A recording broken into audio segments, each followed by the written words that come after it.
has gotten much use out of his roles at Toastmasters. As a manager, he uses the sandwich evaluation technique when giving employee reviews. I'm not sure where he learned that sandwich thing, but this confident communication tools he has acquired while attending every meeting since September has allowed him to give powerful training presentations. He is developing courses, workshops, and seminars to help ordinary people tackle everyday struggles.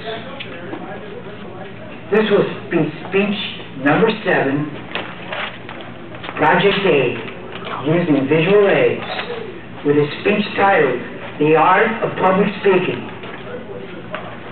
Please welcome Jason Turner. All right.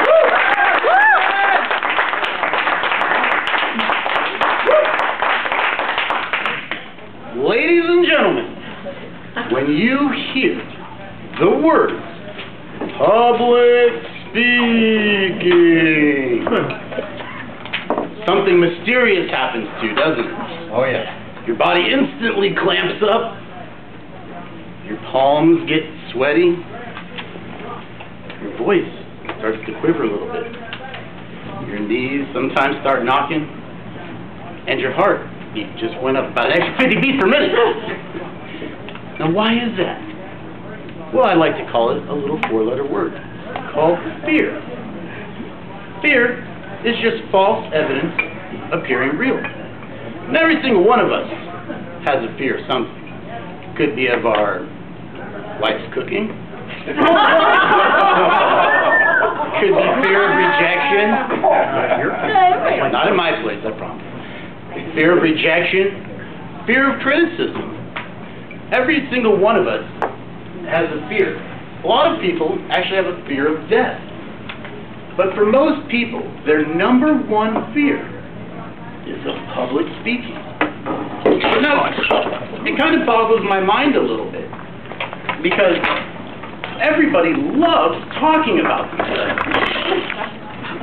And some people love talking about themselves so much you can't get them to shut up. So when you turn, and it's an amazing little thing, when you put a spotlight on somebody, put them on stage, throw a crowd in front of them, they're like a completely different person. Well, when you're trying to deliver your message, and you're not, and all those things happen to you, as before I mentioned, your speech doesn't always come across the way you intended it to in a compelling and interesting way.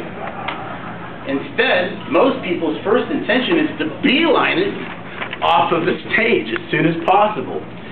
But I'm here to help. Here, today, I want to help you take your fear and turn it into confidence. Now, everybody here, I'm going to ask for your help. What I'd like to do is something a little bit unique. I'm going to talk about the art of public speaking. Now, one of the things that I'm going to do is I'm going to ask you, the audience, what you feel goes into a great public speaker. Now, there's many key components. Everybody has something that they look for. So what I would like to do is take about 30 seconds.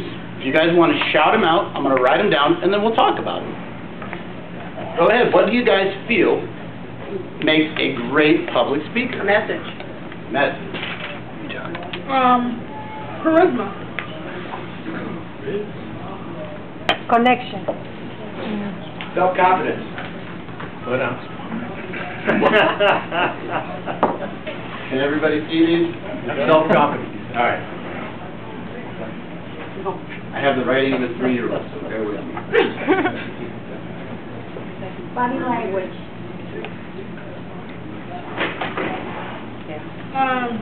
Smile. Voice variety. All right, vocal variety.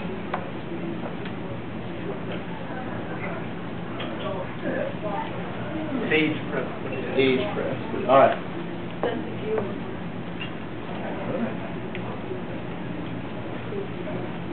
should have had a guest writer, somebody that's a little... All right, and what was the last one? Sense of humor. All right, I love you.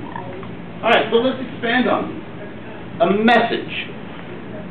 Everybody wants somebody to tell them what they don't have, and tell it to them in a way that they can relate to it.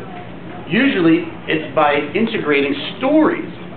Now, if I have an everyday experience, and I can tell you from a human perspective that you can relate, that's the whole point of getting a message across. Would you agree? Absolutely. All right. Charisma. I think JFK, most people know JFK, he was the epitome of charisma. Charisma is somebody who exudes confidence, modern day Barack Obama, somebody that people can look to for confidence, somebody that looks the part, acts the part, and we can go from there. Connection.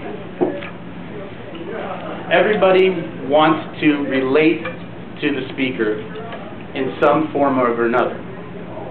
And let's see.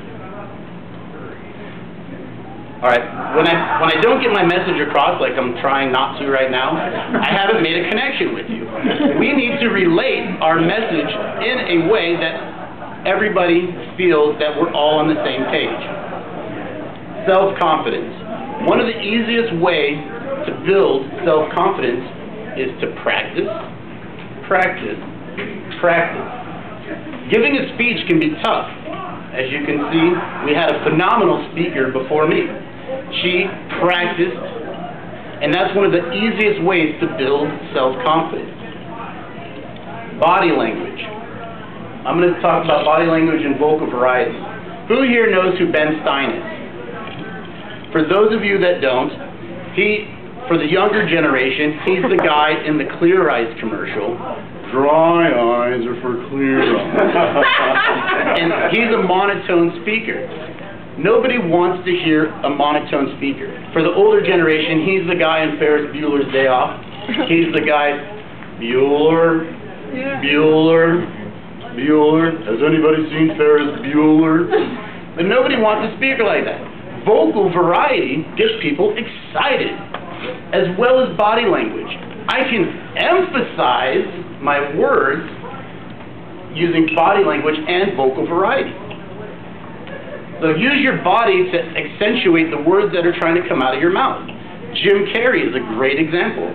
He moves his body in ways that people shouldn't. And he makes some funny gestures and hand movements, but his vocal variety is exuding with his body language. Stage presence. Be a confident speaker. Stand in front. Be a commanding presence. Humor. Know when to put in humor. So these are the qualities that go into making a great public speaker. And I want to thank you for helping me do my speech this evening.